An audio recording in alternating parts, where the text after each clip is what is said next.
प्राचीन काल की बात है। माघ मास की कृष्ण पक्ष की एकादशी को शतिला एकादशी कहा जाता है। इस एकादशी का अत्यंत पुण्यफल बताया गया है। इस दिन तिल का विशेष महत्व होता है। तिल से स्नान, तिल का दान, तिल का सेवन, तिल का हवन, तिल का उपटन और तिल का जल अर्पण, इन 6 कर्मों के कारण ही इसे शतिला एकादशी कहा गया है। एक समय की बात है। एक धर्मपरायण राजा अपने राज्य में प्रजा का पालन बड़े ही न्याय और धर्म से करता था। वह स्वयं भी पूजा पाठ, व्रत और यज्ञ करता था, लेकिन उसके मन में एक शंका बनी रहती थी कि मनुष्य से जीवन में जाने अनजाने अनेक पाप हो जाते हैं। उन पापों से मुक्ति पाने का सरल उपाय क्या है? इसी जिज्ञासा के साथ राजा एक दिन महान ऋषि पुलस्त्य के आश्रम पहुंचे। राजा ने ऋषि के चरणों में प्रणाम कर कहा, हे महर्षि, मैंने जीवन में सदा धर्म का पालन किया है, फिर भी मन में भय रहता है कि कहीं अज्ञानवश कोई पाप न हो गया हो। कृपया ऐसा व्रत बताइए जिससे सभी पाप नष्ट हो जाएं और मोक्ष की प्राप्ति हो। ऋषि पुलस्त्य ने राजा की बात सुनकर कहा, हे राजन, माघ मास की कृष्ण पक्ष की शतिला एकादशी का व्रत समस्त पापों का नाश करने वाला है। इस व्रत के प्रभाव से मनुष्य को विष्णु लोक की प्राप्ति होती है। इसके बाद ऋषि पुलस्त्य ने राजा को एक प्राचीन कथा सुनाई। बहुत समय पहले की बात है। एक नगर में एक स्त्री रहती थी। वह देखने में तो धार्मिक थी, नियमित रूप से व्रत करती, पूजा पाठ करती और एकादशी का उपवास भी रखती थी। वह भगवान विष्णु की भक्त थी और दिन रात उनकी आराधना करती थी। लेकिन उस स्त्री में एक बहुत बड़ी कमी थी। वह कभी किसी को दान नहीं देती थी।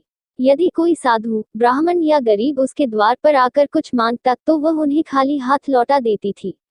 उसके मन में यह भाव था कि उपवास और पूजा ही सबसे बड़ा पुण्य है।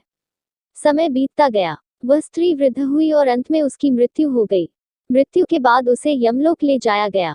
यमराज ने उसके कर्मों का लेखा जोखा देखा। यमराज ने कहा, तुमने जीवन में व्रत और पूजा तो बहुत की, लेकिन दान नहीं किया। बिना दान के पुण्य अधूरा रहता है। उस स्त्री को उसके कर्मों के अनुसार अगले जन्म में एक गरीब स्त्री के रूप में जन्म मिला। वह अत्यंत निर्धन थी। उसके पास न अन्न था, न वस्त्र।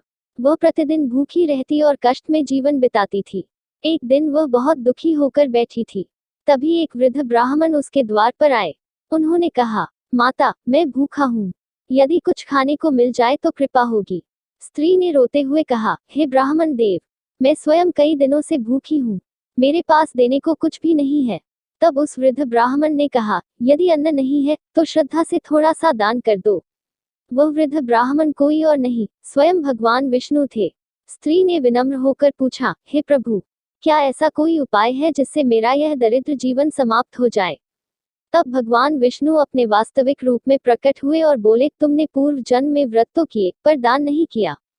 यदि तुम माघ मास की कृष्ण पक्ष की शतिला एकादशी का व्रत करोगी और तिल का दान करोगी तो तुम्हारे सभी पाप नष्ट हो जाएंगे। भगवान की आज्ञा मानकर उस स्त्री ने शतिला एकादशी का व्रत किया। उसने तिल मिले जल से स्नान किया, तिल का उपटन लगाया, तिल से हवन किया और श्रद्धा अनुसार तिल का दान किया। उसकी भक्ति और दान से भगवान विष्णु अत्यंत प्रसन्न हुए। उसके सारे दुख समाप्त हो गए। उसका घर धन धान्य से भर गया। अगले जन्म में उसे सुख, समृद्धि और वैकुंठ की प्राप्ति हुई। कथा सुनाकर ऋषि पुलस्त्य बोले, हे राजन, इस व्रत से मनुष्य के सभी पाप नष्ट होते हैं। जो श्रद्धा से शतिला एकादशी का व्रत करता है, उसे कभी दरिद्रता नहीं सताती और अंत में मोक्ष की प्राप्ति होती है। राजा ने ऋषि को प्रणाम किया और इस व्रत को स्वयं करने का संकल्प लिया। इस प्रकार शतिला एकादशी व्रत की कथा पूर्ण होती है। इति श्री शतिला एकादशी व्रत कथा समाप्त।